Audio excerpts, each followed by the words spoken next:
Well, welcome everybody to our Sports Fix, and we take a look across South Australia at weekend country football matches. Some big surprises, including in Western Air football, where we begin. It was the Blues 13-9-87 beating Western United 10-6-66. That is a great win by the Blues, an upset, and gives them a chance at second place on the ladder. The other matches had a great game between Kinniba and Thevenard. A big surprise here. That Kinniba won wasn't the surprise, but that they won by just 1 point, 10-6 to 10-5 in a beauty. And the final one, West Coast Hawks 11-10 beat Wirrala 7-5.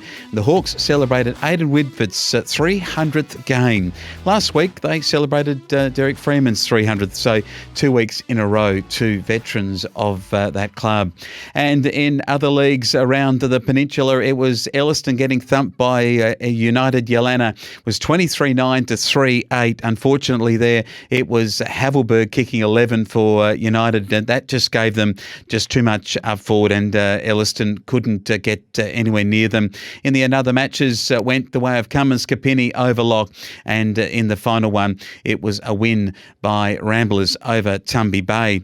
Interesting, though, in a couple of weeks' time, over at Poochera, the only home game of the year for the Elliston districts, they will be having a special purple and white Guernsey that they'll wear for that day to remember the old Poochera Football Club and the 100 years of that town being commemorated over that weekend. Having a look now at other Air Peninsula football, and it was Central Air United going down to Ports 15-11 to 12-6, and that is, I think, a playoff there between third and fourth, so maybe where it could end up, but a good effort by Ports. And on top of the table, Eastern Rangers 13-9, too good for Kimber, 9 goals, 8. Let's head to Northeastern football and the upset Man 11-9-75 over RSMU 8-6-54. A great performance by the Eagles. Southern Saints going well this year, beat Blythe Snowtown in a good match 11-6 to 6-10, while it was North Clare over South Clare by 8 goals, and it was BSR 17-18 over BBH, 5 goals, 7. In Barossa and Gawler and Williston, they are very good at home. Beat Kapunda 8-12 to 8-7 in a great match. Well played to them. Kapunda, though, getting close, but not close enough. They want to shore up their top 4 position. South Gawler, top of the table, beat Tanunda in the match of the round 7-8 to 6-8 in a good game, while the other games had Nuriutba over Barossa Districts comfortably, and a big win by Gawler Central 18-15 over Freeling, 5 goals, 8. Let's head across to the York Peninsula, and Ardrossan have given themselves a chance at the top 5 by beating Kadina 14-12 to 12 goals, 6. It was in other matches that Moonta beat Southern Eagles comfortably. They're looking great, Moonta at the top there, while in another match it was Baskerville 9-6 to beat Central York 8-7 in a really good game, and Butte easily 20-11 over Wallaroo 7-5. 4 teams now fight over the last 4th and 5th place on the table of York Peninsula footy.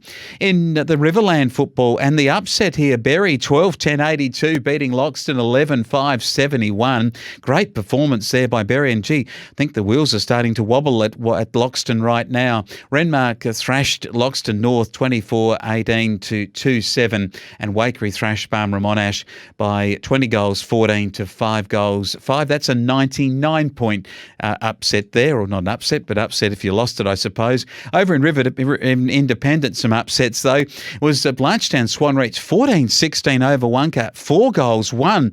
That one is probably one of the upsets of the season. No one expected to see the Bulldogs get done like that, and maybe the Redbacks are making a challenge for the finals.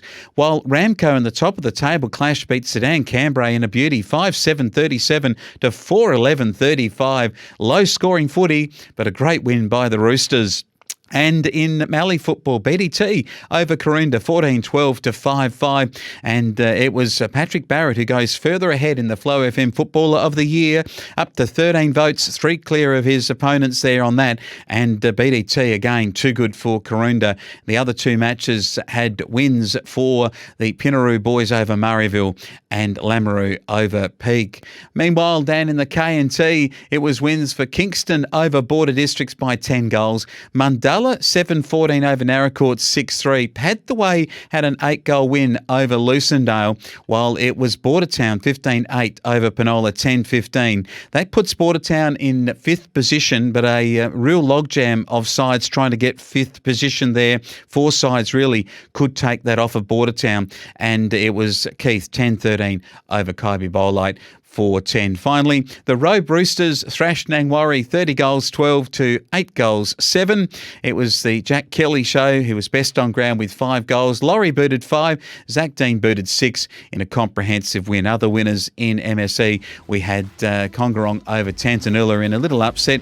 Mount Bur easily over Glencoe, and Kalangadoo in the top of the table beat Port Macdonald 17-11 to 13-8. That was your country football results, some upsets, some surprises, and it is your Sports Fix.